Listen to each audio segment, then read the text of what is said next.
ਵਾਹਿਗੁਰੂ जी का खालसा वाहिगुरू जी की फतेह। TV84 ਦੇ ਸਾਰੇ ਦਰਸ਼ਕ ਤੇ ਸਰੋਤੇ ਜਿਹੜੇ ਸਾਡੇ ਨਾਲ ਇਸ ਵਕਤ ਅਮਰੀਕਾ ਕੈਨੇਡਾ ਦੇ ਵਿੱਚੋਂ ਜੁੜੇ ਹੋਏ ਆ ਜਾਂ ਫਿਰ ਫੇਸਬੁੱਕ ਰਾਹੀਂ ਦੁਨੀਆ ਭਰ ਵਿੱਚ ਬੈਠ ਕੇ ਸਾਨੂੰ ਦੇਖ ਰਹੇ ਆ, ਉਹਨਾਂ ਸਭ ਦਾ ਅੱਜ ਦੇ ਇਸ ਪ੍ਰੋਗਰਾਮ ਦੇ ਵਿੱਚ ਤਹਿ ਦਿਲੋਂ ਸਵਾਗਤ ਹੈ। ਵਿਊਅਰਸ, ਅੱਜ ਅਸੀਂ ਇਤਿਹਾਸਕ ਪਿਛੋਕੜ ਦੇ ਉੱਪਰ ਨਜ਼ਰ ਮਾਰਾਂਗੇ। ਖਾਸ ਤੌਰ ਤੇ ਲੰਘੀ ਕੱਲ ਦਾ ਜਿਹੜਾ ਦਿਨ ਹੈਗਾ 25 ਜੂਨ ਦਾ, बाबा बंदा सिंह बहादुर की शहादत का दिन सी बीती कल। सो जदों असीं बाबा बंदा सिंह बहादुर की शख्सियत बारे देखते हैं तो सिख इतिहास दे विच उन्हां दा एक अहम योगदान है, अहम रोल है।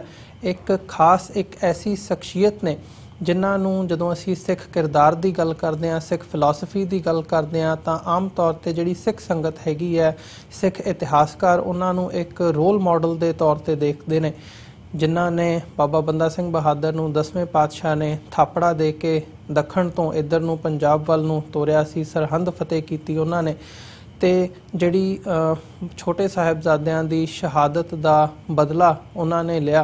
ते इस सारे पार्ट तो दौरान जदों असीं देखते हैं पहला सिख राज बाबा बंदा सिंह बहादुर ने स्थापित किया, मोहरां जिहड़ियां ने वो जारी कीतियां, ਤੇ ਇੱਕ ਖਾਸ ਜਿਹੜੀ ਥਾਂ ਹੈਗੀ ਹੈ ਸਿੱਖ ਇਤਿਹਾਸ ਦੇ ਵਿੱਚ ਬਾਬਾ ਬੰਦਾ ਸਿੰਘ ਬਹਾਦਰ ਦੀ ਹੈ, ਤੇ ਉਹਨੂੰ ਅੱਜ ਦੇ ਟਾਈਮ ਦੇ ਨਾਲ ਰਿਲੇਟ ਕਰਕੇ ਵੀ ਅੱਜ ਅਸੀਂ ਵਿਚਾਰ ਚਰਚਾ ਦੇ ਅਧੀਨ ਲਿਆਵਾਂਗੇ ਕਿ ਜੋ ਅੱਜ ਹੋ ਰਿਹਾ ਹੈ, ਅੱਜ ਕਿੱਦਾਂ ਦਾ ਵਰਤਾਰਾ ਹੈਗਾ ਤੇ ਉਦੋਂ ਸਿੱਖ ਸੰਕਲਪ ਉਹਨਾਂ ਦੇ ਮੁਤਾਬਕ ਕੀ ਸੀ, ਉਹਨਾਂ ਦੀ ਦ੍ਰਿੜਤਾ ਕੀ ਸੀ। ਸੋ ਇਸ ਸਾਰੀ ਗੱਲਬਾਤ ਦੇ ਲਈ ਅੱਜ ਸਾਡੇ ਨਾਲ ਇਤਿਹਾਸਕ ਪਿਛੋਕੜ ਬਾਰੇ ਗੱਲ ਕਰਨ ਦੇ ਲਈ ਜਿਹੜੇ ਸਿੱਖ ਇਤਿਹਾਸਕਾਰ ਨੇ ਚੰਡੀਗੜ੍ਹ ਤੋਂ ਡਾਕਟਰ ਗੁਰਦਰਸ਼ਨ ਸਿੰਘ ਢਿੱਲੋਂ, ਉਹ ਸਾਡੇ ਨਾਲ ਵਿਸ਼ੇਸ਼ ਤੌਰ 'ਤੇ ਅੱਜ ਫੋਨ ਲਾਈਨ 'ਤੇ ਬਣੇ ਹੋਏ ਆ। ਆਓ ਉਹਨਾਂ ਨਾਲ ਮਿਲ ਕੇ ਅੱਜ ਦੀ ਵਿਚਾਰ ਚਰਚਾ ਦੀ ਸ਼ੁਰੂਆਤ ਕਰਦੇ ਹਾਂ। ਹਾਂਜੀ ਡਾਕਟਰ ਢਿੱਲੋਂ, ਤੁਹਾਡਾ ਸਵਾਗਤ ਹੈ ਜੀ ਪ੍ਰੋਗਰਾਮ ਦੇ ਵਿੱਚ। ਵਾਹਿਗੁਰੂ ਜੀ ਕਾ ਖਾਲਸਾ ਵਾਹਿਗੁਰੂ ਜੀ ਕੀ ਫਤਿਹ ਜੀ। ਵਾਹਿਗੁਰੂ ਜੀ ਕਾ ਖਾਲਸਾ ਵਾਹਿਗੁਰੂ ਜੀ ਕੀ ਫਤਿਹ ਜੀ।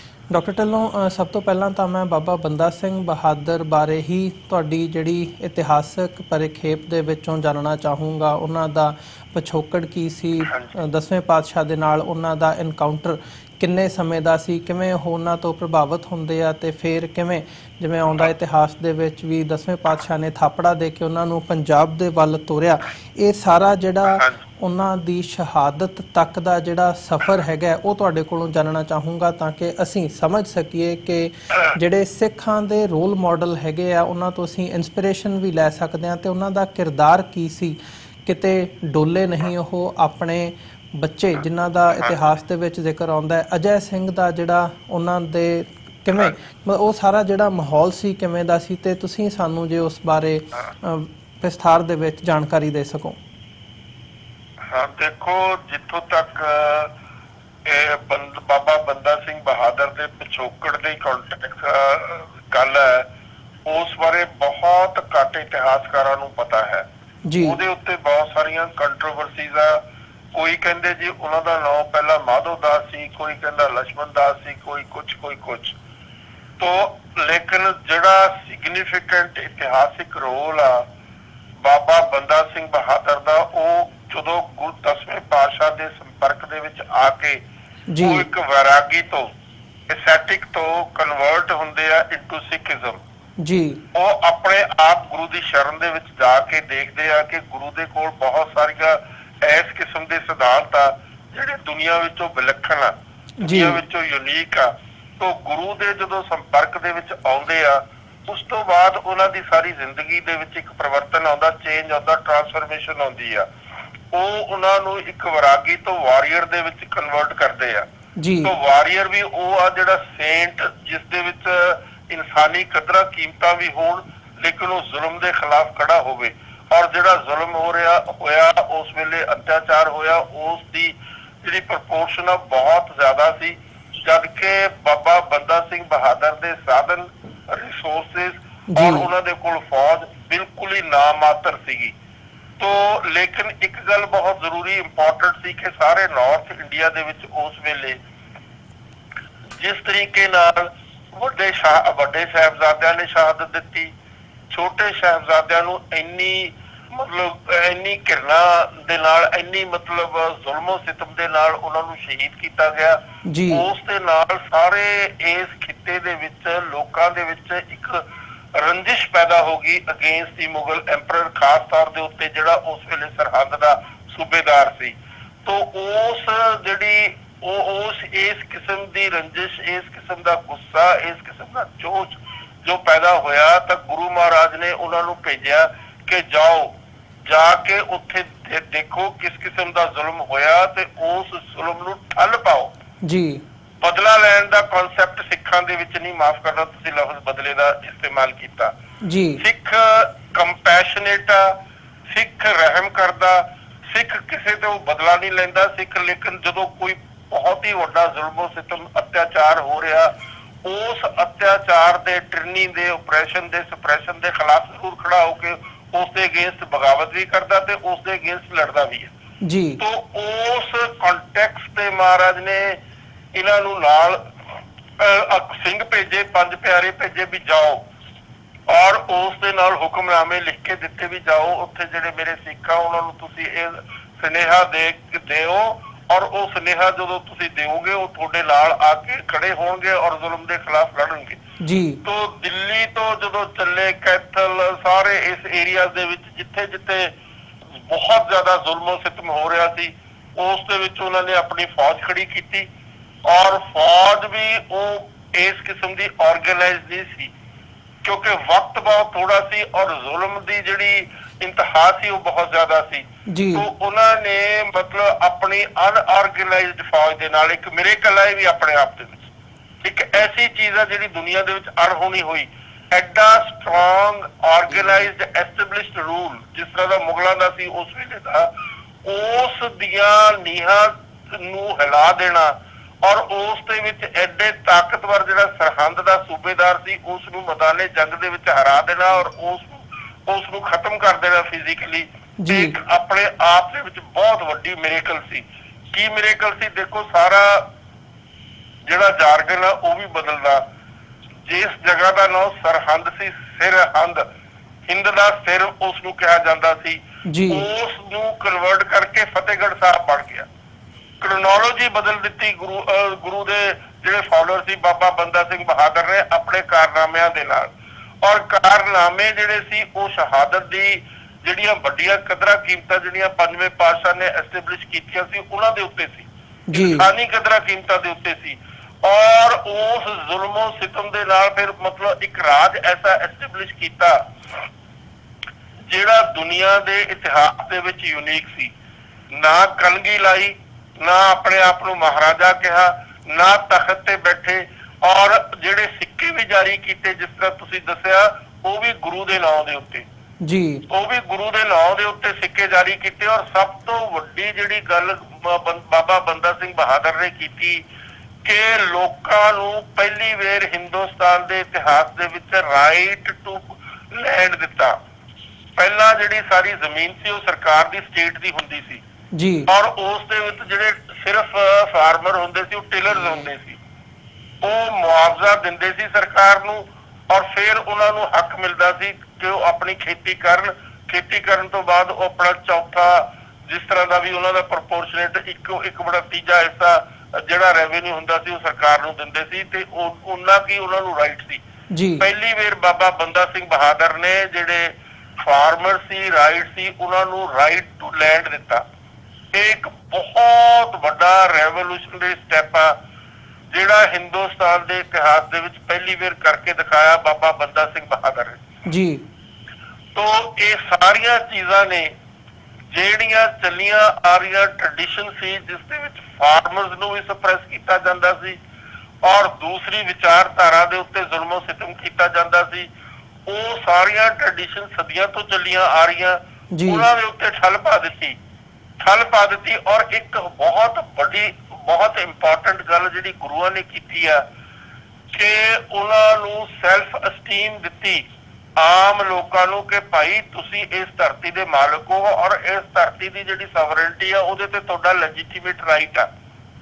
ਇਹ ਗੱਲ ਬਾਬਾ ਬੰਦਾ ਸਿੰਘ ਬਹਾਦਰ ਨੇ ਲੋਕਾਂ ਨੂੰ ਦੱਸੀ ਵੀ ਗੁਰੂ ਦਾ ਆਦੇਸ਼ ਆ, ਗੁਰੂ ਦਾ ਇਹ ਮੈਸੇਜ ਆ, ਗੁਰੂ ਦਾ ਇਹ ਸਰਮਨ ਆ ਕਿ ਤੁਸੀਂ ਇਸ ਧਰਤੀ ਦੇ ਮਾਲਕ ਹੋ ਜੀ। ਲੱਤੜੇ ਹੋਏ ਲੋਕ ਜਿਨ੍ਹਾਂ ਤੇ ਇੰਨਾ ਜ਼ਿਆਦਾ ਓਪਰੇਸ਼ਨ ਤੇ ਸਪਰੈਸ਼ਨ ਸਦੀਆਂ ਤੋਂ ਹੋ ਰਿਹਾ ਸੀ, ਉਹਨਾਂ ਨੂੰ ਇਸ ਗੱਲ ਦਾ ਅਹਿਸਾਸ ਕਰਾਇਆ ਤੇ ਤੁਸੀਂ ਬਰਾਬਰ ਹੋ, ਸਾਰੇ ਤੁਸੀਂ ਇਕੁਅਲ ਹੋ, ਕੋਈ ਊਚ ਨੀਚ ਤੁਹਾਡੇ ਵਿੱਚ ਹੈ ਹੀ ਨਹੀਂ। ਔਰ ਊਚ ਨੀਚ ਹੈ ਨਹੀਂ, ਤੁਹਾਡੇ ਕੋਲ ਲੈਜੀਟੀਮੇਸੀ ਹੈ to shake up arms against oppression. ਜੀ, ਜਿਹੜਾ ਜ਼ੁਲਮੋ ਸਿਤਮ ਹੋ ਰਿਹਾ ਉਸ ਦੇ ਖਿਲਾਫ ਤੁਸੀਂ ਆਵਾਜ਼ ਬੁਲੰਦ ਕਰਕੇ ਤੁਸੀਂ ਆਪਣੇ ਹਥਿਆਰ ਚੱਕ ਕੇ ਉਸ ਦੇ ਖਿਲਾਫ ਲੜ ਕੇ ਆਪਣਾ ਰਾਈਟ ਆਪ ਲੈਣਾ, ਆਪਣਾ ਰਾਈਟ ਲੜ ਕੇ ਤੁਸੀਂ ਐਸਟੈਬਲਿਸ਼ ਕਰਨਾ ਆਪਣਾ ਜਿਹੜਾ ਸਿਸਟਮ ਆ। ਔਰ ਇਹ ਗੱਲ ਆਪਣੇ ਆਪ ਦੇ ਵਿੱਚ ਬਹੁਤ ਵੱਡੀ ਗੱਲ ਸੀ। ਜਿਨ੍ਹਾਂ ਲੋਕਾਂ ਦੇ ਕੋਲ ਲੈਜੀਟੀਮੇਸੀ ਟੂ ਯੂਜ਼ ਆਰਮ ਸੀ ਬ੍ਰਾਹਮਣੀਕਲ ਸਿਸਟਮ ਦੇ ਵਿੱਚ ਉਸ ਚੀਜ਼ ਨੂੰ ਲਤਾੜ ਦਿੱਤਾ, ਕਿਉਂਕਿ ਗੁਰੂ ਨੇ ਲੈਜੀਟੀਮੇਸੀ ਟੂ ਯੂਜ਼ ਆਰਮਸ ਦਿੱਤੀ ਆ ਖਾਲਸੇ ਦੀ ਸਿਰਜਣਾ ਦੇ ਵਿੱਚ। ਖਾਲਸੇ ਦੀ ਸਿਰਜਣਾ ਤੋਂ ਲੈ ਕੇ ਪਹਿਲਾ ਇੱਕ ਐਸਾ ਰਾਜ ਜੋ ਖਾਲਸਾ ਰਾਜ ਆ ਮੇਰੀ ਸਮਝ ਦੇ ਵਿੱਚ, ਉਸ ਦੇ ਵਿੱਚ ਬਾਬਾ ਬੰਦਾ ਸਿੰਘ ਬਹਾਦਰ ਨੇ ਨਾ ਤਾਂ ਉਸ ਨੂੰ ਆਪਣਾ ਰਾਜ, ਨਾ ਉਸ ਦੇ ਉੱਤੇ ਆਪਣੇ ਸਿੱਕੇ ਚਲਾਏ, ਨਾ ਕਲਗੀ ਲਾਈ, ਨਾ ਤਖਤ ਤੇ ਬੈਠੇ ਤੇ ਨਾ ਆਪਣੇ ਆਪ ਨੂੰ ਮਹਾਰਾਜਾ ਕਹਾਇਆ। ਇਹ ਗੱਲ ਆਪਣੇ ਆਪ ਦੇ ਵਿੱਚ ਬਹੁਤ ਬੜੀ ਆ ਔਰ ਬਹੁਤ ਕੁਝ ਬੋਲਦੀ ਆ ਬਾਬਾ ਬੰਦਾ ਸਿੰਘ ਬਹਾਦਰ ਦੀ ਪਰਸਨੈਲਿਟੀ ਬਾਰੇ। ਜੀ ਡਾਕਟਰ ਢਿੱਲੋਂ, ਜਿਵੇਂ ਤੁਸੀਂ ਸਿੱਖਾਂ ਦੇ ਵਿੱਚ ਰਾਜ ਦੇ ਕਨਸੈਪਟ ਦੀ ਵੀ ਗੱਲ ਕੀਤੀ ਹੈ, ਬਾਬਾ ਬੰਦਾ ਸਿੰਘ ਬਹਾਦਰ ਦੇ ਨਾਲ ਸਾਰਾ ਇਹ ਜਿਹੜਾ ਹਿਸਟੋਰੀਕਲ ਪਾਰਟ ਹੈਗਾ, ਇਤਿਹਾਸਕ ਪੱਖ ਵੀ ਸਾਨੂੰ ਦੱਸਿਆ, ਉਹਨਾਂ ਦੀ ਸ਼ਹਾਦਤ ਬਾਰੇ ਵੀ ਮੈਂ ਤੁਹਾਡੇ ਕੋਲੋਂ ਜਾਣਨਾ ਚਾਹੂੰਗਾ ਕਿ ਕਿਵੇਂ ਸ਼ਹਾਦਤ ਉਹਨਾਂ ਨੂੰ ਤਸੀਹੇ ਦਿੱਤੇ ਗਏ, ਉਹਨਾਂ ਦੇ ਨਾਲ ਜਿਹੜੇ ਸਾਥੀ ਸਿੰਘ ਸੀ ਉਹਨਾਂ ਦੇ ਵਿੱਚੋਂ ਵੀ ਕੋਈ ਨਹੀਂ ਡੋਲਿਆ, ਉਹਨਾਂ ਦੇ ਪੁੱਤਰ ਅਜੈ ਸਿੰਘ ਦਾ ਇਹ ਜਿਹੜੇ ਪਾਰਟ ਦਾ ਇਤਿਹਾਸ ਹੈਗਾ। ਕਿਉਂਕਿ ਅੱਜ ਜਦੋਂ ਅਸੀਂ ਦੇਖਦੇ ਹਾਂ ਬੜੇ ਘੱਟ ਕਿਰਦਾਰ ਸਾਨੂੰ ਦੇਖਣ ਨੂੰ ਮਿਲਦੇ ਨੇ ਜਿਹੜੇ ਇੰਨੇ ਅਡੋਲ ਹੋਣ ਜਾਂ ਸਿੱਖ ਸਿਧਾਂਤਾਂ ਦੇ ਉੱਤੇ ਇਸ ਹਿਸਾਬ ਨਾਲ ਪਹਿਰਾ ਦੇਣ ਕਿ ਅਡੋਲਤਾ ਕਿਤੇ ਉਹਨਾਂ ਦੇ ਨੇੜੇ ਤੇੜੇ ਵੀ ਨਜ਼ਰ ਨਹੀਂ ਆਉਂਦੀ। ਜੇ ਥੋੜਾ ਜਿਹਾ ਬਰੀਫਲੀ ਤੁਸੀਂ ਸਾਨੂੰ ਉਹਦੇ ਬਾਰੇ ਵੀ, ਸ਼ਹਾਦਤ ਬਾਰੇ ਵੀ ਦੱਸ ਸਕੋ। ਦੇਖੋ, ਉਹ ਬਹੁਤ ਹੀ ਯੂਨੀਕ ਕਿਸਮ ਦੀ ਸ਼ਹਾਦਤ ਹੈ ਔਰ 740 ਸਿੱਖਾਂ ਦੇ ਨਾਲ ਇੱਕ ਬੱਚਾ ਉਹਨਾਂ ਦੇ ਵਿੱਚੋਂ ਸੀ। 740 ਦੇ ਵਿੱਚੋਂ ਜਿਸ ਦੀ ਮਾਂ ਨੇ ਆ ਕੇ ਪੁਕਾਰ ਕੀਤੀ ਵੀ ਮੇਰੇ ਬੱਚੇ ਨੂੰ ਤੁਸੀਂ ਛੱਡ ਦਿਓ, ਉਹ ਸਲਾਮ ਕਬੂਲ ਕਰ ਲੇਗਾ ਜੀ, ਲੇਕਿਨ ਉਸ ਬੱਚੇ ਨੇ ਆਪਣੀ ਮਾਂ ਨੂੰ ਨਕਾਰ ਦਿੱਤਾ ਔਰ ਦੂਸਰੇ ਪਾਸੇ ਕਿਹਾ ਵੀ ਮੈਂ ਸ਼ਹਾਦਤ ਦੇਣੀ ਹੈ ਆਪਣੇ ਸਾਥੀਆਂ ਦੇ ਨਾਲ। ਮੈਂ ਜਦੋਂ ਗੁਰੂ ਦੇ ਕੋਲ ਜਾਊਂਗਾ ਮੈਂ ਉਸਨੂੰ ਕੀ ਜਵਾਬ ਦਊਂਗਾ। ਇਹ ਗੱਲ ਆਪਣੇ ਆਪ ਦੇ ਵਿੱਚ ਬਹੁਤ ਵੱਡੀ ਇੱਕ ਪ੍ਰੈਸੀਡੈਂਟ ਹੈਗੀ ਦੁਨੀਆ ਦੇ ਇਤਿਹਾਸ ਦੇ ਵਿੱਚ। ਔਰ ਉਸ ਸਾਰੇ ਫਿਨੋਮੇਨੇ ਨੂੰ ਦੋ ਅੰਗਰੇਜ਼ ਟਰੈਵਲਰਸ ਆ ਜਿਹੜੇ ਉਹ ਅੱਖੀਂ ਦੇਖ ਰਹੇ ਆ ਔਰ ਉਹ ਰਿਕਾਰਡ ਕਰ ਰਹੇ ਆ, ਉਹ ਆਪਣਾ ਰਿਕਾਰਡਿੰਗ ਭੇਜ ਰਹੇ ਆ ਰੈਗੂਲਰਲੀ ਬੰਗਾਲ ਦੇ ਵਿੱਚ ਆਪਣੇ ਐਕਸਪੀਰੀਅੰਸ ਨੂੰ ਵੀ ਇਸ ਕਿਸਮ ਦੀ ਸ਼ਹਾਦਤ, ਇਸ ਕਿਸਮ ਦੀ ਲੋਕਾਂ ਦੀ ਕਮਿਟਮੈਂਟ ਔਰ ਇਸ ਕਿਸਮ ਦਾ ਲੋਕਾਂ ਦਾ ਇੱਕ ਇਮਾਨਦਾਰੀ ਦੇ ਨਾਲ ਆਪਣੇ ਵਿਸ਼ਵਾਸ ਦੇ ਉੱਤੇ, ਆਪਣੇ ਫੇਥ ਦੇ ਉੱਤੇ, ਆਪਣੇ ਧਰਮ ਦੇ ਉੱਤੇ ਤੇ ਆਪਣੇ ਗੁਰੂ ਦੇ ਉੱਤੇ, ਆਪਣੇ ਲੀਡਰ ਦੇ ਨਾਂ ਦੇ ਉੱਤੇ ਸ਼ਹਾਦਤ ਦੇ ਦੇਣਾ ਆਪਣੇ ਆਪ ਦੇ ਵਿੱਚ ਯੂਨੀਕ ਆ ਦੁਨੀਆ ਦੇ ਇਤਿਹਾਸ ਦੇ ਵਿੱਚ। ਉਹ ਇੱਕ ਦਿਨ ਹੀ ਨਹੀਂ ਮਾਰੇ ਗਏ ਸਾਰੇ ਬੰਦੇ, ਉਹ ਲਗਾਤਾਰ ਖਾਉਣ ਦੇ ਲਈ ਸਾਰੇ ਦਿੱਲੀ ਦੇ ਸ਼ਹਿਰ ਦੇ ਜਿੰਨੇ ਵਸਿੰਦੇ ਸੀ ਔਰ ਬਾਹਰੋਂ ਲੋਕਾਂ ਨੂੰ ਦਿਖਾਉਣ ਦੇ ਲਈ ਵੀ ਸਿੱਖਾਂ ਨੂੰ ਸ਼ਹੀਦਗੰਜ, ਜਿਸ ਜਗ੍ਹਾ ਦਾ ਨਾਮ ਸ਼ਹੀਦਗੰਜ ਆ, ਤੋਂ ਉਸ ਜਗ੍ਹਾ ਦੇ ਵਿੱਚ ਉਹਨਾਂ ਨੂੰ 10-10 ਬੰਦੇ ਕੱਢੇ ਜਾਂਦੇ ਸੀ ਔਰ ਲਗਾਤਾਰ ਇਹ ਫਿਨੋਮੇਨਾ ਚੱਲਦਾ ਰਿਹਾ ਮਹੀਨਿਆਂ ਬੱਧੀ। ਔਰ ਅਖੀਰ ਦੇ ਵਿੱਚ ਬਾਬਾ ਬੰਦਾ ਸਿੰਘ ਬਹਾਦਰ ਦੇ ਬੱਚੇ ਅਜੈ ਸਿੰਘ ਜਿਹੜੇ ਬਹੁਤ ਹੀ ਛੋਟੀ ਉਮਰ ਦੇ ਸੀ, ਉਹਨਾਂ ਦਾ ਬੱਚਾ ਉਸ ਦਾ ਛੁਰੀ ਦੇ ਨਾਲ, ਚਾਕੂ ਦੇ ਨਾਲ ਛਾਤੀ ਪਾੜ ਕੇ ਦਿਲ ਕੱਢ ਕੇ ਬਾਬਾ ਬੰਦਾ ਸਿੰਘ ਬਹਾਦਰ ਦੇ ਮੂੰਹ ਦੇ ਵਿੱਚ ਪਾਇਆ ਗਿਆ। ਇਹ ਗੱਲ ਆਪਣੇ ਆਪ ਦੇ ਵਿੱਚ ਇੰਨੀ ਘਿਨਾਉਣੀ ਤੇ ਇੰਨੀ ਜ਼ੁਲਮੋ ਸਿਤਮ ਦੀ ਇੰਤਹਾ ਹੈ ਜਿਸ ਨੂੰ ਤੁਸੀਂ ਲਫ਼ਜ਼ਾਂ 'ਚ ਬਿਆਨ ਨਹੀਂ ਕਰ ਸਕਦੇ ਔਰ ਤੁਹਾਨੂੰ ਮਤਲਬ ਸਿਰਫ ਇੱਕ ਫੀਲਿੰਗ ਹੀ ਦਿੰਦੀ ਆ। ਔਰ ਉਹ ਇਹ ਸਾਰਾ ਜਿਹੜਾ ਫਿਨੋਮੇਨਾ ਹੈ ਸਿੱਖਾਂ ਦੀ ਸ਼ਹਾਦਤ ਦਾ, ਐਡੇ ਵੱਡੇ ਨੰਬਰ ਤੇ 740 ਬੰਦੇ ਕੋਈ ਛੋਟੀ ਗੱਲ ਨਹੀਂ ਹੁੰਦੀ। ਉਹਨਾਂ ਜ਼ਮਾਨੇ ਜਦੋਂ ਕਿ ਇਸ ਮੁਲਕ ਦੀ ਆਬਾਦੀ ਬਹੁਤ ਥੋੜੀ ਸੀਗੀ, ਤਾਂ ਉਸ ਕਿਸਮ ਦੀ ਸ਼ਹਾਦਤ ਨੇ ਦਿੱਲੀ ਦੀਆਂ ਕੰਧਾਂ ਹਿਲਾ ਦਿੱਤੀਆਂ ਔਰ ਮਨਾਂ ਦੇ ਵਿੱਚ ਐਸਾ ਰੋਸ ਭਰ ਦਿੱਤਾ ਕਿ ਹੁਣ ਕੋਈ ਰੀਕਨਸੀਲੀਏਸ਼ਨ ਹੋ ਹੀ ਨਹੀਂ ਸਕਦੀ, ਕੋਈ ਗੁੰਜਾਇਸ਼ ਹੀ ਨਹੀਂ। ਮੁਗਲ ਐਮਪਾਇਰ ਨੂੰ ਹਿਲਾਉਣਾ ਹੀ ਹੈ, ਢਾਉਣਾ ਹੀ ਹੈ, ਖਤਮ ਹੀ ਕਰਨਾ, ਕਿਉਂਕਿ ਇਸ ਦੀ ਬੁਨਿਆਦ ਜ਼ੁਲਮੋ ਸਿਤਮ ਦੇ ਉੱਤੇ ਬਣੀ ਹੋਈ ਹੈ ਜੀ। ਤਾਂ ਉਸ ਦੇ ਵਿੱਚ ਉਸ ਵੇਲੇ ਦੇ ਜਿਹੜੇ ਬਹੁਤੇ ਹਿੰਦੂ ਜੋ ਅਫਸਰਾਨ ਸੀ ਉਹਨਾਂ ਨੇ ਸਿੱਖਾਂ ਦੇ ਨਾਲ ਹਮਦਰਦੀ ਨਹੀਂ ਕੀਤੀ ਬਲਕਿ ਦੂਸਰੇ ਪਾਸੇ ਮੁਗਲਾਂ ਦਾ ਹੀ ਸਾਥ ਦਿੱਤਾ। ਇਹ ਗੱਲ ਬੜੀ ਐਸਟੈਬਲਿਸ਼ਡ ਹੈ, ਇਹ ਫੈਕਟ ਹੈ, ਇਹ ਉਸ ਵੇਲੇ ਦੀ ਰਿਕਾਰਡਡ ਜਿਹੜੀਆਂ ਸਾਰੀਆਂ ਚੀਜ਼ਾਂ ਹੈਗੀਆਂ ਉਸ ਵੇਲੇ ਦੇ ਯੂਰਪੀਅਨ ਜਿਹੜੇ ਟਰੈਵਲਰਸ ਆ ਉਹਨਾਂ ਨੇ ਰਿਕਾਰਡ ਕੀਤੀ ਹੋਈ। ਜੀ ਡਾਕਟਰ ਢਿੱਲੋਂ, ਜਿਵੇਂ ਤੁਸੀਂ ਇਸ ਸਾਰੇ ਪਾਰਟ ਬਾਰੇ ਦੱਸਿਆ, ਸਿੱਖਾਂ ਦੇ ਵਿੱਚ ਰਾਜ ਦੇ ਕਨਸੈਪਟ ਦੀ ਵੀ ਗੱਲ ਹੋਈ ਹੈ ਤੇ ਬਾਬਾ ਬੰਦਾ ਸਿੰਘ ਬਹਾਦਰ ਦੇ ਸਾਰੇ ਇਤਿਹਾਸ, ਜੋ ਸਿੱਖ ਇਤਿਹਾਸ ਹੈਗਾ, ਇਹਦੀ ਵੀ ਗੱਲ ਹੋਈ ਹੈ। ਜਦੋਂ ਅਸੀਂ ਅੱਜ ਦੇ ਸਮੇਂ ਵਿੱਚ ਦੇਖਦੇ ਹਾਂ ਤਾਂ ਰੀਸੈਂਟਲੀ ਜਿਵੇਂ ਅੱਜ ਹਰਿਆਣਾ ਦੇ ਜਿਹੜੇ ਮੁੱਖ ਮੰਤਰੀ ਹੈਗੇ ਆ ਮਨੋਹਰ ਲਾਲ ਖੱਟਰ, ਉਹਨਾਂ ਦੇ ਵੱਲੋਂ ਸਮਾਗਮ ਕਰਕੇ ਬਾਬਾ ਬੰਦਾ ਸਿੰਘ ਬਹਾਦਰ ਜੋ ਕਿ ਸਿੱਖ ਜਰਨੈਲ ਨੇ, ਉਹਨਾਂ ਨੂੰ ਬਾਬਾ ਬੰਦਾ ਬੈਰਾਗੀ ਦੇ ਨਾਂ ਤੇ ਉਹਨਾਂ ਨੂੰ ਪੇਸ਼ ਕੀਤਾ ਗਿਆ। ਤੇ ਜਿਹੜੀ ਇਹ ਸਾਰੀ ਹਿੰਦੂਤਵਾ ਦੀ ਆਈਡੀਓਲੋਜੀ ਹੈਗੀ ਹੈ, ਇਹ ਬਾਬਾ ਬੰਦਾ ਸਿੰਘ ਬਹਾਦਰ ਤੇ ਅਦਰਵਾਈਜ਼ ਇਹ ਸਾਰੇ ਸਿੱਖ ਇਤਿਹਾਸ ਨੂੰ ਡਿਸਟੋਰਟ ਕਰਕੇ, ਮਿਸਰਿਪ੍ਰੈਜ਼ੈਂਟ ਕਰਕੇ, ਜਿਹਨੂੰ ਮੈਂ ਕਹੂੰਗਾ ਕਿ ਉਹਨੂੰ ਹਿੰਦੂ ਮਤ ਦੇ ਨਾਲ ਜਿਹੜੀ ਜੋੜਨ ਦੀ ਲਾਈਨ ਹੈਗੀ ਹੈ, ਇਹ ਮਸਲਾ ਕੀ ਹੈ, ਇਹਦੇ ਬਿਹਾਈਂਡ ਕੀ ਹੈ, ਇਹ ਸਾਰਾ ਜਿਹੜਾ ਕੀਤਾ, ਇਹ ਜਿਹੜੇ ਕਦਮ ਨੇ, ਇਹ ਕੀ ਕਹਿੰਦੇ ਆ? ਹਾਂਜੀ, ਦੇਖੋ ਇਹ ਸਾਰੀ ਉਹਨਾਂ ਦੀ ਇੱਕ ਤਰ੍ਹਾਂ ਦੀ ਪਾਲਿਸੀ ਦਾ ਪਾਰਟ ਆ। ਸਿੱਖਾਂ ਦਾ ਰੋਲ ਜਿਹੜੀਆਂ ਬੱਚਿਆਂ ਨੂੰ ਪੜ੍ਹਾਈਆਂ ਜਾ ਰਹੀਆਂ ਇਤਿਹਾਸ ਦੀਆਂ ਕਿਤਾਬਾਂ, ਉਹਨਾਂ ਦੇ ਵਿੱਚੋਂ ਪੂਰੇ ਤੌਰ ਦੇ ਉੱਤੇ ਬਲੈਕ ਆਊਟ ਕਰ ਦੇਣਾ। ਸਿੱਖਾਂ ਗੁਰੂਆਂ ਦਾ ਜਿਹੜਾ ਜੋ ਵੀ ਗੁਰੂਆਂ ਦੀ ਕੰਟਰੀਬਿਊਸ਼ਨ ਆ ਮਾਨਵਤਾ ਦੇ ਲਈ, ਇਨਸਾਨੀਅਤ ਦੇ ਲਈ, ਉਸ ਨੂੰ ਤੁਸੀਂ ਐਲੀਮੀਨੇਟ ਕਰ ਦਿਓ ਟੋਟਲੀ। ਤੋਂ ਸਿੱਖਾਂ ਦਾ ਇੱਕ ਐਸਾ ਸਰੂਪ ਪੇਸ਼ ਕਰੋ ਕਿ ਉਹ ਸਾਧੂ ਸੰਤੀ ਸੀਗੇ, ਹੋਰ ਤਾਂ ਇਦੋਂ ਵੱਧ ਕੋਈ ਨਹੀਂ ਸੀ, ਔਰ ਉਹਨਾਂ ਨੂੰ ਹਿੰਦੂਇਜ਼ਮ ਦੇ ਨਾਲ ਜੋੜ ਕੇ ਦਿਖਾਇਆ ਜਾਵੇ। ਤੋਂ ਬੰਦਾ ਬਹਾਦਰ ਦੀ ਜਿਹੜਾ ਰੋਲ ਆ, ਇਤਿਹਾਸਿਕ ਰੋਲ ਆ, ਉਹ ਕਦੋਂ ਸ਼ੁਰੂ ਹੁੰਦਾ? ਉਹ ਜਦੋਂ ਵੈਰਾਗੀ ਸੀ ਉਦੋਂ ਨਹੀਂ ਸ਼ੁਰੂ ਹੁੰਦਾ। ਵੈਰਾਗੀ ਤਾਂ ਇੱਕ ਐਸਥੈਟਿਕ ਹੁੰਦਾ ਜਿਹੜਾ ਦੁਨੀਆ ਨੂੰ ਛੱਡ ਕੇ ਜੰਗਲਾਂ ਦੇ ਵਿੱਚ ਰੱਬ ਦੀ ਭਾਲ ਦੇ ਵਿੱਚ ਚਲਿਆ ਜਾਂਦਾ ਭਗਵੇਂ ਕੱਪੜੇ ਪਾ ਕੇ। ਪਰ ਗੁਰੂ ਨੇ ਤਾਂ ਉਸ ਨੂੰ ਉਸ ਸਥਿਤੀ ਤੋਂ ਅੰਦਰ ਲੈ ਕੇ ਆਂਦਾ ਕਿ ਸਮਾਜ ਦੇ ਵਿੱਚ ਆਓ, ਸਮਾਜ ਦੇ ਜ਼ੁਲਮੋ ਸਿਤਮ ਦੇ ਖਿਲਾਫ ਲੜਨਾ ਹੈ, ਅਸੀਂ ਇੱਕ ਐਸਾ ਰਾਜ ਐਸਟੈਬਲਿਸ਼ ਕਰਨਾ ਜਿਸ ਦੇ ਵਿੱਚ ਕਿਸੇ ਦੇ ਨਾਲ ਬੇਇਨਸਾਫੀ ਨਾ ਹੋਵੇ। ਸਭੇ ਸਾਂਝੀ ਵਾਲ ਦਸਾਇਨ ਕੋਈ ਨਾ ਦਿਸੇ ਬਾਹਰਾ ਜੀਓ। ਗੁਰੂ ਦਾ ਇਹ ਆਦੇਸ਼ ਹੈ ਕਿ ਸਾਰੇ ਸਿੱਖਾਂ ਨੂੰ ਜਦੋਂ ਤੁਸੀਂ ਰਾਜ ਕਰਨਾ, ਤੁਸੀਂ ਇਸ ਵਾਕ ਦੇ ਅੰਦਰ ਹੀ ਰਹਿਣਾ ਹੈ। ਸਭੇ ਸਾਂਝੀ, ਅਸੀਂ ਕਿਸੇ ਇੱਕ ਫਿਰਕੇ ਨਾਲ ਨਹੀਂ ਰਲ ਕੇ ਚੱਲਣਾ, ਅਸੀਂ ਆਪਣੇ ਆਪ ਨੂੰ ਵੱਖਰਾ ਨਹੀਂ ਸਮਝਣਾ, ਸਭ ਨੂੰ ਆਪਣੇ ਕਲਾਵੇ 'ਚ ਲੈ ਕੇ ਉਹਨਾਂ ਦੇ ਨਾਲ ਉਹੀ ਵਰਤਾਓ ਕਰਨਾ ਜਿਹੜਾ ਤੁਹਾਡੀ ਆਪਣੀ ਕਮਿਊਨਿਟੀ ਦੇ ਲੋਕਾਂ ਨਾਲ ਤੁਸੀਂ ਕਰਦੇ ਹੋ। ਜਿਹੜਾ ਸਿੱਖਾਂ ਨੇ ਸਿੱਖ ਰਾਜ ਦੇ ਵਿੱਚ ਕਰਕੇ ਦਿਖਾਇਆ, ਚਾਹੇ ਤਾਂ ਉਹ ਬੰਦਾ ਬਹਾਦਰ ਦਾ ਰਾਜ ਸੀ, ਚਾਹੇ ਉਹ ਮਿਸਲਾਂ ਦਾ ਰਾਜ ਸੀ, ਚਾਹੇ ਉਹ ਮਹਾਰਾਜਾ ਰਣਜੀਤ ਸਿੰਘ ਦਾ ਰਾਜ ਸੀ, ਉਹ ਇਸ ਸਿੱਖ ਰਾਜ ਦੇ ਵਿੱਚ ਕਿਸੇ ਦੇ ਨਾਲ ਬੇਇਨਸਾਫੀ, ਕਿਸੇ ਦੇ ਨਾਲ ਧੱਕਾ, ਕਿਸੇ ਦੇ ਨਾਲ ਊਚ ਨੀਚ ਕਰਕੇ ਕੋਈ ਇਸ ਕਿਸਮ ਦੀ ਡਿਸਕ੍ਰਿਮੀਨੇਸ਼ਨ ਨਹੀਂ ਕੀਤੀ ਗਈ। तो ये सारी चीज बहुत ही इंपॉर्टेंट ते सिग्निफिकेंट है, लैंडमार्क आ दुनिया के इतिहास दे विच एक यूनीक राज है। और इत्थों तक राज आ कि पंडित जवाहरलाल नेहरू अपनी डिस्कवरी ऑफ इंडिया दे विच इसका बहुत ही प्रेसफुल होके वर्णन करता, हालांकि वो हिंदुइज्म नूं प्रोजेक्ट करने की कोशिश की है उसने अपनी किताब जी डिस्कवरी ऑफ इंडिया है। पर जदों वो महाराजा रणजीत सिंह ते आउंदा तां रह नहीं सकता ये कहे बगैर कि ये राज उस वेले दे जिहड़े अंग्रेज़ां दा राज सी इंग्लैंड दे विच जिहड़े अपने आप नूं rule of law they founder father कहंदे आ, उन्हां दे विच भी उस वेले लोकां नूं कारपोरल पनिशमेंट दित्ती सी छोटे छोटे गुनाहां लई।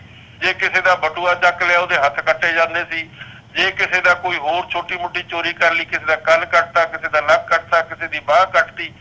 पर महाराजा रणजीत सिंह दे राज दे विच इस किस्म की कोई सजा नहीं दी गई किसी इंसान नूं जी, बल्कि अपना प्यार वंडिया जो सिक्खी का वर्ल्ड व्यू है, सिक्खी का वर्ल्ड व्यू प्यार लोगों नूं अपने कलावे विच लैके उन्हां नूं मजबूर करके नहीं, उन्होंने प्यार करके ही सिक्खी के कलावे विच लैके आउणा है तुसी। तो यही चीज महाराजा रणजीत सिंह ने करके दिखाई, यही सिख मिसलदारा ने करके दे। सिख मिसलदारा ने भी किसी के नाल धर्म के उत्ते, खिते के उत्ते, जबान के उत्ते किसी नाल डिस्क्रिमिनेशन नहीं की, सब नाल इंसाफ किया और सब नूं प्यार दे नाल सिक्खी के सिद्धांत मुताबिक अपने कलावे दे विच लिया। तो ये गल बहुत वड्डी है ते ये जिहड़ा हुण खट्टर कर रहा ये सिर्फ उस गल नूं रिवर्स कर रहे हैं कि साडा जिहड़ा वैरागी सी, वैरागी तां सीगा जंगलां 'च जाण वाला, वो तो हथियार चक्कण वाला है ही ना सी। तो इस करके ये सारी चीज नूं मतलब तरोड़ मरोड़ के ਸਾਰੀ ਚੀਜ਼ ਨੂੰ ਰੀਇੰਟਰਪ੍ਰੈਟ ਕਰਕੇ ਉਹਨਾਂ ਨੂੰ ਸਿੱਖੀ ਨਾਲੋਂ ਅੱਡ ਕਰਕੇ ਹਿੰਦੂਇਜ਼ਮ ਦੇ ਨਾਲ ਜੋੜ ਕੇ ਉਸ ਨੂੰ ਪ੍ਰੋਜੈਕਟ ਕੀਤਾ ਜਾ ਰਿਹਾ। ਸੜਕਾਂ ਦੇ ਨਾਂ ਉਸ ਤਰੀਕੇ ਨਾਲ ਰੱਖੇ ਜਾ ਰਹੇ ਆ। ਸੋ ਇਹ ਗੱਲ ਸਿੱਖਾਂ ਦੇ ਮਨ ਦੇ ਵਿੱਚ ਬਹੁਤ ਇਸ ਗੱਲ ਦਾ ਰੋਸ ਆ ਜੀ ਵੀ ਇਹ ਗੱਲ ਬਿਲਕੁਲ ਨਹੀਂ ਹੋਣੀ ਚਾਹੀਦੀ ਔਰ ਸਿੱਖਾਂ ਨੇ ਪ੍ਰੋਟੈਸਟ ਕੀਤਾ। ਅਸੀਂ ਵੀ ਉਸ ਦੇ ਉੱਤੇ ਬਹੁਤ ਡਿਟੇਲਡ ਸਟੇਟਮੈਂਟ ਦਿੱਤੀ ਹੈ ਜਿਹੜੀ ਟਾਈਮਜ਼ ਆਫ ਇੰਡੀਆ ਦੇ ਵਿੱਚ ਪੂਰੀ ਛਪੀ ਹੋਈ ਹੈ ਵੀ ਉਸ ਵੇਲੇ ਵੀ ਹਜ਼ਾਰਾਂ ਦੀ ਤਾਦਾਦ ਦੇ ਵਿੱਚ ਵਿਰਾਗੀ ਸੀ। ਉਹ ਕਿੱਥੇ ਗਏ? ਕਿੱਥੇ ਹੈ ਇਤਿਹਾਸ ਦੇ ਵਿੱਚ ਉਹਨਾਂ ਦਾ ਰੋਲ? ਬੰਦਾ ਸਿੰਘ ਬਹਾਦਰ ਦਾ ਰੋਲ ਇਸ ਕਰਕੇ ਨਹੀਂ ਕਿ ਉਹ ਪਹਿਲਾਂ ਵਿਰਾਗੀ ਸੀ, ਇਸ ਕਰਕੇ ਆ ਜਦੋਂ ਖਾਲਸਾ ਸਾਜਿਆ ਗਿਆ ਤਾਂ ਉਸ ਤੇ ਸਟਰਗਲ ਕੀਤੀ ਹੈ ਔਰ ਉਸ ਸਟਰਗਲ ਦੇ ਵਿੱਚ ਇੱਕ ਕੰਟਰੀਬਿਊਸ਼ਨ ਹੈ ਇਤਿਹਾਸ ਦੇ ਵਿੱਚ, ਇੱਕ ਚੈਪਟਰ ਆ ਬਹੁਤ ਇੰਪੋਰਟੈਂਟ ਇਤਿਹਾਸ ਦਾ। तो उस स्ट्रगल दे विचों निकलिया हुआ एक बंदा सिंह बहादुर है, ना कि वैरागी। वो खालसा है, वो गुरु दा सिख है, गुरु दा वो फॉलोअर है, गुरु दे आदेश ते चल रहा, गुरु दे जो कारनामे कीते उन्हां दे उत्ते चल रहा जी। और उसकी शहादत यूनिक है दुनिया के इतिहास दे। जी डॉक्टर ढिल्लों, जिवें ये जिहड़े कदम हैगे आ या जिस हिसाब नाल ये सारी मिस रिप्रजेंटेशन की जा रही है, तुसीं दसदे हो भावें वो CM खट्टर होण या जिहड़े अदरवाइज असीं हिंदुत्ववादी आइडियोलॉजी नूं कह लईए, इहदे पिछे मकसद की है? सिख इतिहास नूं तोड़ मरोड़ के पेश करन दा, सिखां दे विच भंबल भूसा क्रिएट करना है, या जदों असीं चोणां दे हवाले नाल गल करदे हां 2019 दीआं चोणां सिर ते ने भी पोलराइजेशन जिहड़ी हैगी है वो क्रिएट कीती जावे कम्यूनिटीज़ दे विच तां कि वोटां लई जिहड़ा लाहा हैगा वो लिया जा सके। दे पिछे मकसद की है ये सारे पार्ट दे पिछे? देखो, ये बहुत वड्डी स्केल ते एक बहुत वड्डी कॉन्स्पिरेसी आ। वो जिहड़ियां हिंदुत्व ते RSS इक्को ही चीज़ आ। वो जिहड़े कर रहे आ वो साडा इतिहास मिटा के उसनूं मिलगोबा करके हिंदुइज्म दे नाल जोड़ के हिंदुइज्म नूं प्रोजेक्ट करन दी एक कॉन्स्पिरेसी आ वड्डे स्केल दे उत्ते जी सारे हिंदुस्तान च हो रही है। और खास तौर ते पंजाब दे विच सिखां दा जिहड़ा एक इंडिपेंडेंट सॉवरन रिलीजन दी साडी कॉन्सैप्ट आ उसनूं खत्म करन दी एक बहुत वड्डी साजिश है। और वो साजिश जिहड़ी आ सारी दुनिया नूं पता, पर प्रकाश सिंह बादल ते अमरिंदर सिंह उस साजिश दे पार्ट बने हुए आ जी। आ हुण ਜਿਹੜੀਆਂ ਤੁਹਾਨੂੰ ਪਤਾ ਪੰਜਾਬ ਸਕੂਲ ਐਜੂਕੇਸ਼ਨ ਬੋਰਡ ਦੀਆਂ ਕਿਤਾਬਾਂ, ਜਿਹੜਾ ਕ੍ਰਿਸ਼ਨ ਕੁਮਾਰ ਉਹ ਬਾਦਲ ਵੇਲੇ ਤੋਂ ਉਸੇ ਕੰਮ ਤੇ ਲੱਗਿਆ ਹੋਇਆ। ਬਾਦਲ ਨੇ ਲਾਇਆ ਸੀ, ਸ਼ੁਰੂਆਤ ਬਾਦਲ ਤੋਂ ਹੋਈ ਵੀ ਆ।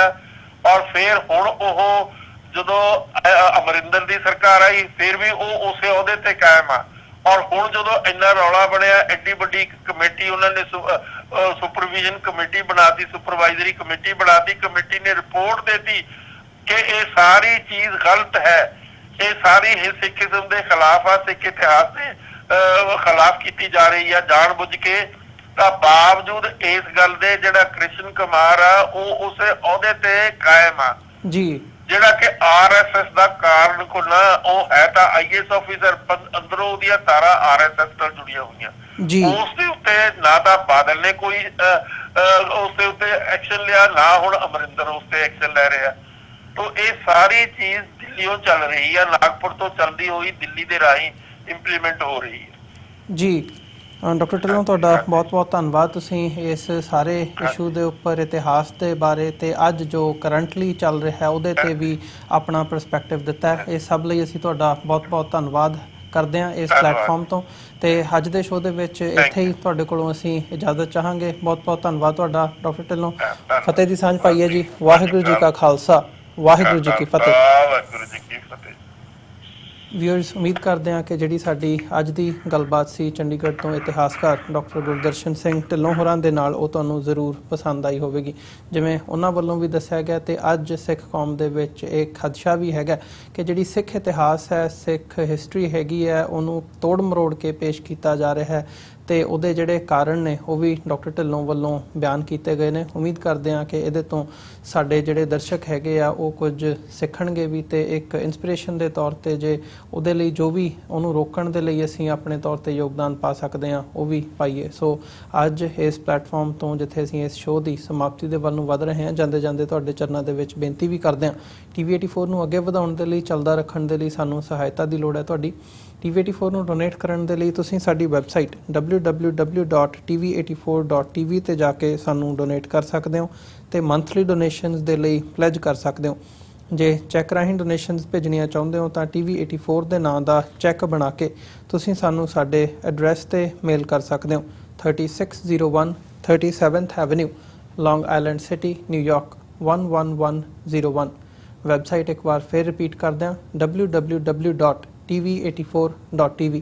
ਇਸੇ ਦੇ ਨਾਲ ਵਿਊਅਰਸ ਅਸੀਂ ਅੱਜ ਦੇ ਪ੍ਰੋਗਰਾਮ ਦੇ ਵਿੱਚ ਤੁਹਾਡੇ ਕੋਲੋਂ ਇੱਥੇ ਹੀ ਇਜਾਜ਼ਤ ਚਾਹਾਂਗੇ। ਕੱਲ੍ਹ ਨੂੰ ਦੁਬਾਰਾ ਤੁਹਾਡੇ ਨਾਲ ਫਿਰ ਮੁਲਾਕਾਤ ਹੋਵੇਗੀ।